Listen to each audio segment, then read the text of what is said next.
When Karen from the HOA stormed onto Sam's boat with her entourage, turning his private sanctuary into a chaotic party, it felt like the ultimate violation of personal boundaries. Her self-righteous attitude and obsession with control made the invasion even more infuriating, leaving Sam powerless as his carefully maintained deck was trashed. But with quiet cunning, Sam guided the serendipity into open water, giving Karen and her friends a taste of their own entitlement. And just wait to see how the lesson landed, proving that respect and justice can be restored without a single harsh word. This tense showdown has a satisfying, unforgettable conclusion. I couldn't believe my eyes the moment I saw her. Karen, the infamous HOA president, striding confidently onto the serendipity, my pride and joy, with a pastel cooler in one hand and her signature self-righteous grin firmly plastered across her face. There was no hesitation in her step, no apology in her eyes. Just that smug certainty that the world owed her attention and obedience. She wasn't alone. Behind her trailed a small army of the usual suspects, neighbors with matching attitudes, some giggling nervously, others carrying bags of chips or sparkling drinks, all seemingly ready to transform my personal sanctuary into their weekend playground. I froze for a moment, stunned, thinking there must be some mistake. Maybe she hadn't seen the private property sign. Maybe this was some awkward misunderstanding, but no. The gleam in her eyes said it all. She knew exactly what she was doing. It was Saturday morning, the one day I allowed myself to disconnect from emails, meetings, and the endless chain of HOA newsletters, detailing every imagined slight in the neighborhood. The serendipity wasn't just a boat. It was my retreat, my sanctuary from the suffocating weight of petty rules and neighborhood politics. I had spent months polishing the teak deck, repairing the sails and arranging everything just so, because this boat represented freedom. Freedom from constant judgment, freedom from schedules that weren't mine, freedom from the incessant rules of suburban life. And yet here they were, trampling all of it with the kind of confidence only a true Karen could muster. Karen, of course, had convinced herself that this was a noble cause, a community bonding event she was generously hosting on my private vessel. Her words, repeated endlessly in whispered texts and gossipy phone calls, had clearly worked on half the neighborhood. I watched in disbelief as familiar faces smiled and nodded, completely ignoring the fact that they were crossing a line that should have been obvious to anyone with basic manners. I could feel a pulse of anger building in my chest, rapid and insistent as the reality sank in. This wasn't a casual visit, this was a takeover. The deck of my boat quickly transformed into a chaotic scene of cheerful intrusion. Bags of chips were plopped carelessly on the railings, plastic cups rattled against polished surfaces, and music that I hadn't approved, or even heard before, blasted from a speaker somewhere near the bow.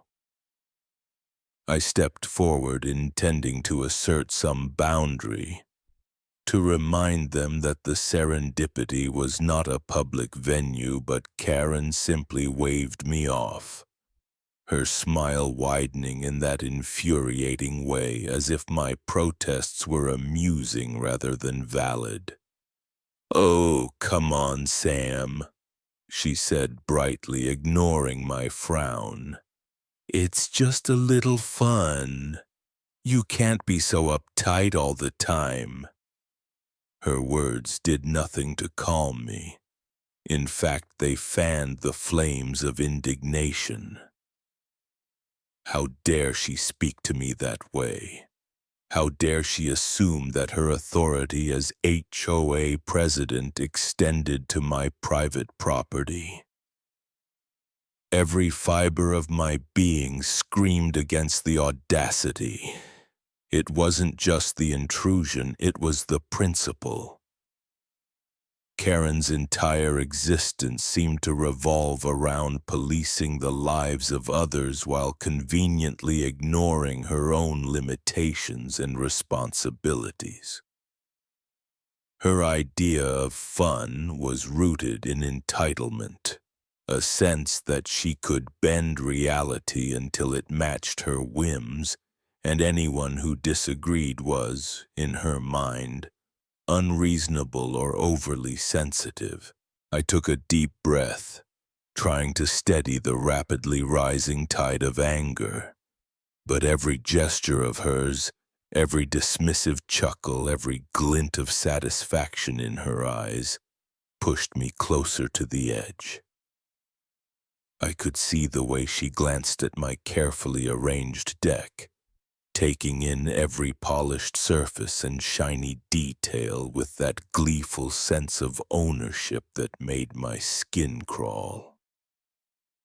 It was the same expression she wore at HOA meetings when she imposed arbitrary rules, the same expression when she judged neighbors for trivialities, the same expression that now burned into my memory as she stepped across the threshold of my personal space. In that moment, the full weight of the injustice hit me. This wasn't just an invasion of property. It was an assault on my peace, on my carefully constructed bubble of control over my own life. My anger wasn't quiet, polite, or restrained. It roared from the center of me, a living pulse of disbelief and frustration. I wanted to shout, to demand accountability, to remind her that just because she could summon a crowd didn't mean she could override my rights. How dare she treat the serendipity like it belonged to the HOA? How dare she act as if the harbor itself were hers to manage?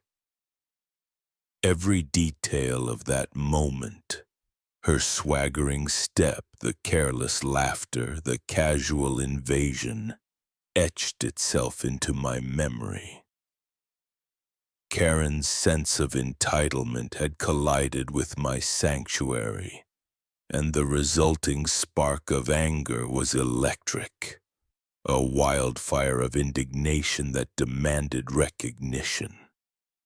My peaceful Saturday had been hijacked, my escape violated, and in that instant, I realized that nothing short of confronting her head-on would restore the balance. The stage was set, the stakes clear, and the simmering tension between personal freedom and brazen entitlement had never felt so sharp. The chaos began almost immediately. Within minutes of Karen stepping onto the serendipity, the party took on a life of its own, growing louder, messier, and more intrusive with every passing moment.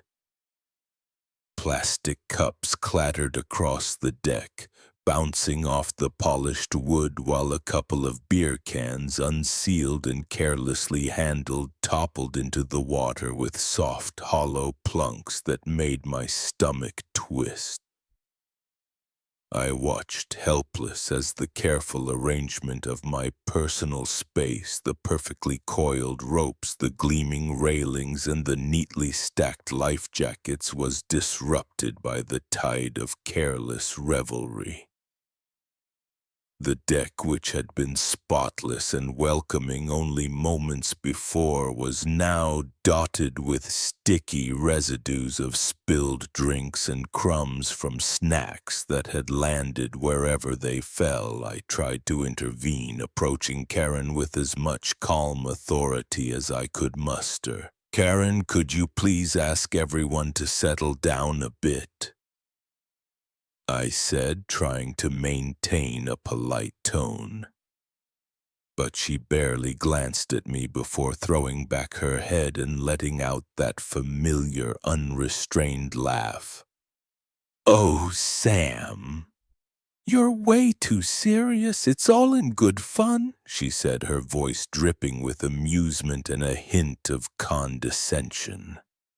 That phrase, the flippant dismissal of my concerns, stung deeper than anything else. It wasn't just a refusal to cooperate. It was an assertion of dominance, a way of showing that my feelings, my property, and my boundaries were meaningless in the face of her sense of entitlement. Karen's confidence in her own righteousness had always been unnerving, but seeing it in action on my private boat amplified the effect tenfold. Every gesture she made, every casual laugh at my discomfort was a reminder that she thrived on control, not in the sense of leadership or responsibility, but in the ability to humiliate, manipulate, and assert power over others. Her actions weren't accidental or thoughtless. They were deliberate, calculated displays of authority. And watching her carry them out on my own boat made my chest tighten with a mixture of anger and helplessness.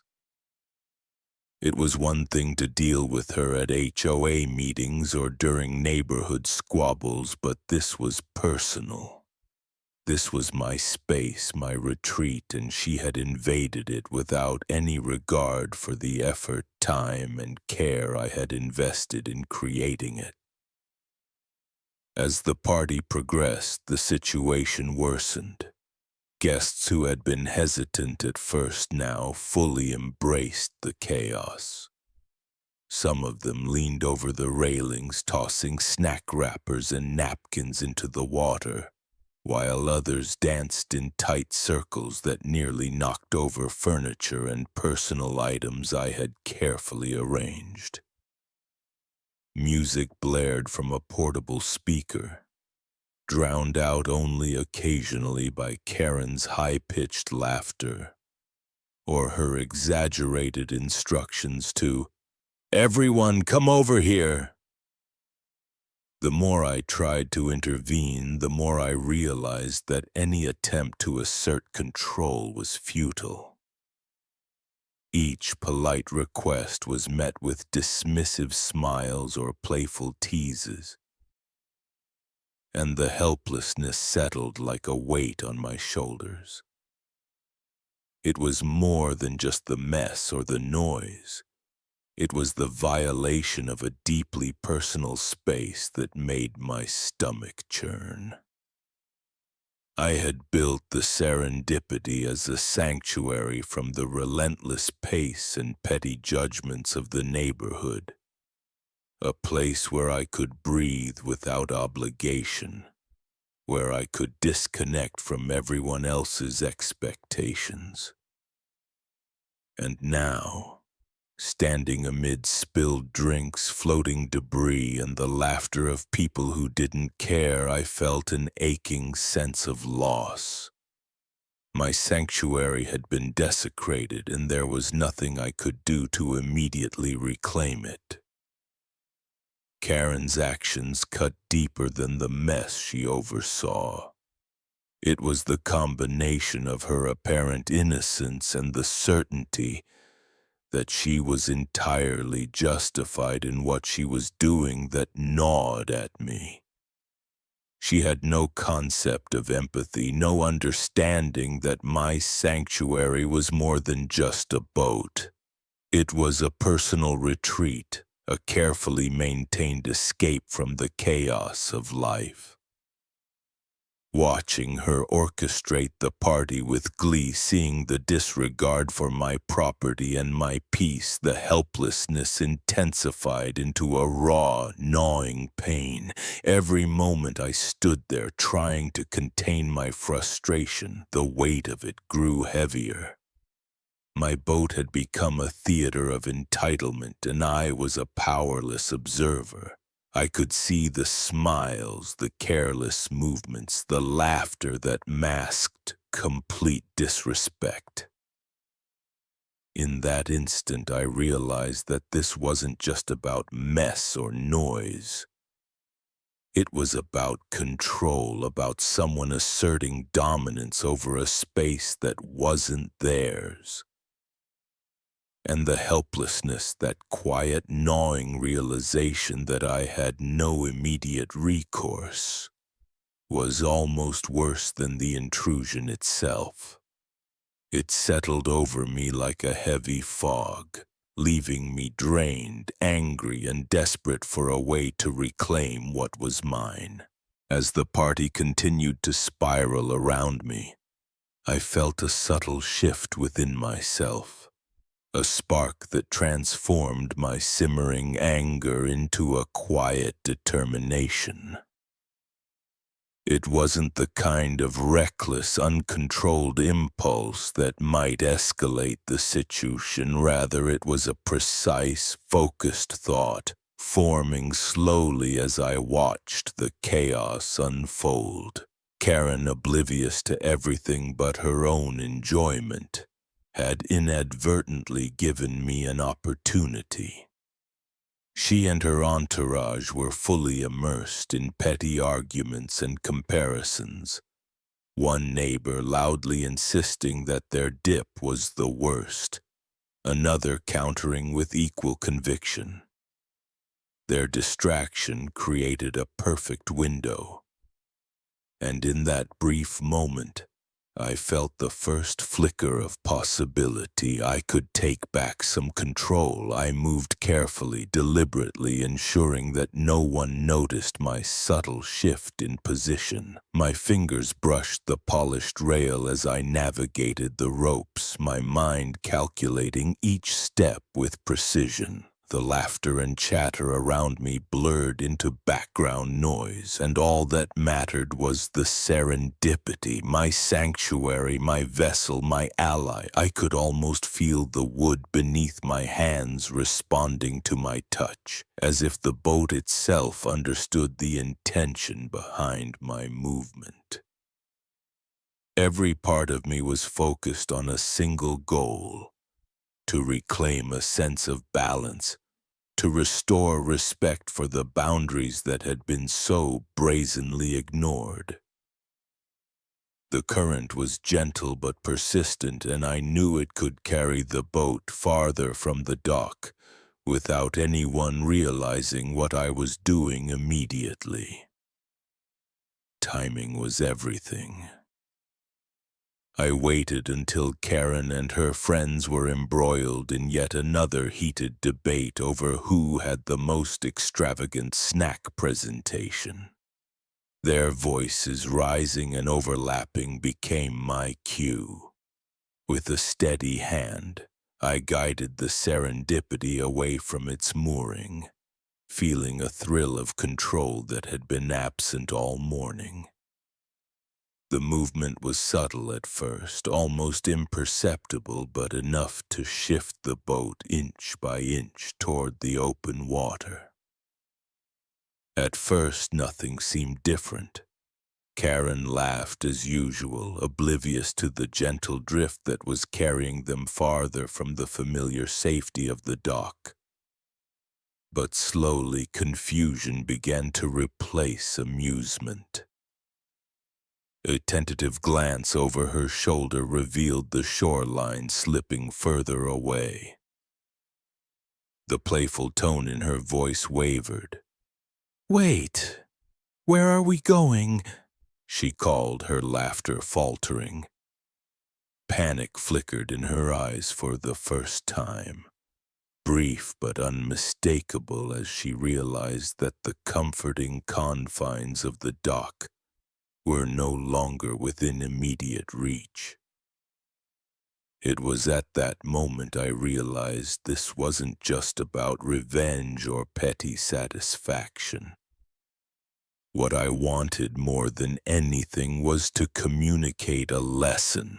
Boundaries matter, respect matters, and entitlement has limits. This wasn't a reckless act of retaliation. It was a calculated, non-violent strategy designed to demonstrate the consequences of crossing lines without causing real harm. The precision of it made it even more satisfying. The knowledge that I was reclaiming authority in a peaceful yet undeniable way gave me a sense of calm empowerment I hadn't felt since the chaos began. I could see the group beginning to stir, trying to regain composure, but each effort was met with the simple reality of the water carrying them steadily outward. Karen shouted, her voice sharper now, tinged with frustration rather than her usual confidence.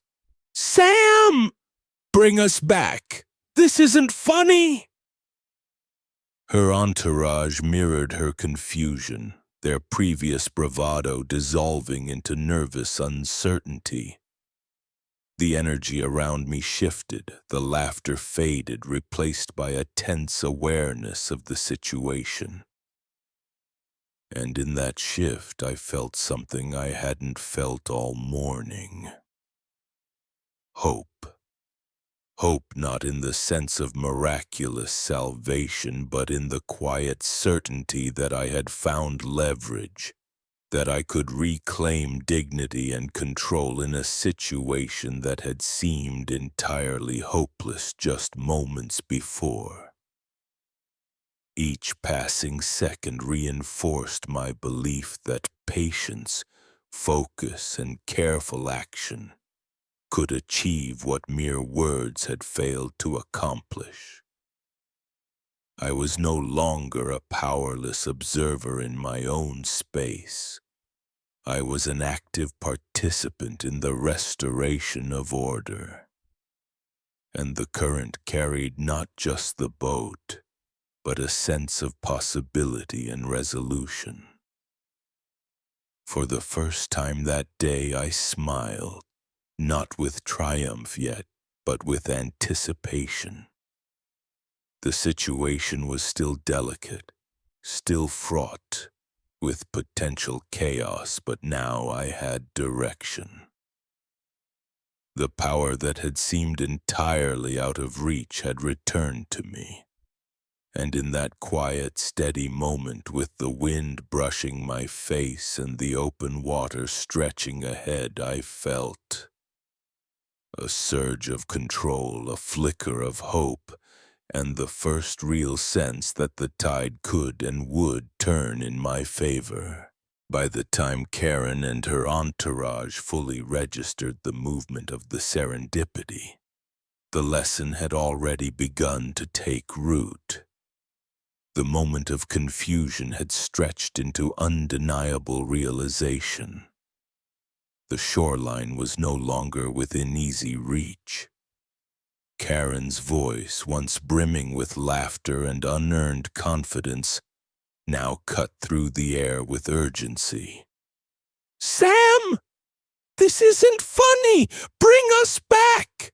she shouted, her words sharp and tremulous, betraying the first cracks in her facade of control.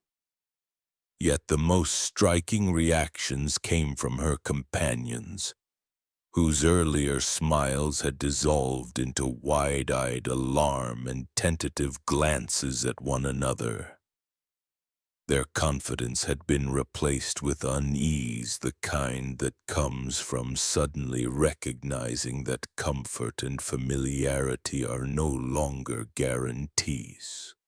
I could feel a subtle calm wash over me, the tension in my chest easing as I realized that my carefully measured actions had worked. The drift into open water had not caused harm, but it had disrupted their sense of entitlement and reminded them that boundaries are not optional. They demand respect. My hands rested lightly on the rail, guiding the boat with a steady touch as the waves carried us farther from the dock. Each gentle movement of the serendipity reinforced a quiet satisfaction, not born of revenge but of restored balance. Karen and her group were learning, perhaps for the first time, that assuming control over someone else's world without consent comes with consequences. A mile out from the familiar safety of the harbor, I anchored the boat, letting the current settle us firmly in place. The distance gave them a moment to assess the situation, and I could see the shift in their demeanor. Conversations that had been boisterous and careless were replaced with murmurs of concern and tentative planning. The same faces that had carried smug smiles now showed unmistakable signs of reflection. Some scanned the horizon, perhaps calculating the best way to return, while others simply remained still, realizing the gravity of having overstepped. It was in those moments that I recognized the profound impact of patience and strategy over impulsive reaction. The lesson had been delivered without aggression, yet it was undeniably clear. Respect must be earned, not assumed. I reached for the radio and contacted the harbor patrol, providing a calm update on the situation. There was no panic, only precaution, and I watched with satisfaction as the team on the other end acknowledged our position. The patrol's presence would ensure that the group could safely navigate back to shore, but it also underscored the point. Consequences are real, and entitlement cannot operate unchecked. I did not gloat, nor did I revel in humiliation. The satisfaction came from a deeper sense of justice, from knowing that the disruption had been enough to remind them of boundaries while maintaining safety and fairness. As I stood on the deck, feeling the gentle rocking of the anchored boat beneath my feet, I realized that the serendipity had transformed in meaning over the course of the morning. What had once been merely a retreat, a place of solitude and personal freedom, had become a symbol of quiet strength and clever resilience. It was a reminder that standing up for oneself does not require aggression or confrontation, but rather awareness, timing, and precise action. There is power in subtlety, and sometimes the most effective lessons are delivered not with loud protests or visible force, but with calm, calculated measures that communicate authority without endangering anyone. Watching Karen's entourage eventually make their way back, their earlier energy replaced with reflection and apprehension, I felt a sense of pride that was both personal and universal. It was a vindication of strategy, patience, and careful judgment. The boat, once a symbol of escape, had become an instrument of empowerment. The lesson was clear. Entitlement has limits, and boundaries exist for a reason. By the time the harbor lights began to glint on the water and the first evening breeze cooled the deck, I understood the deeper truth of the day. Victory had not come from anger, nor from confrontation.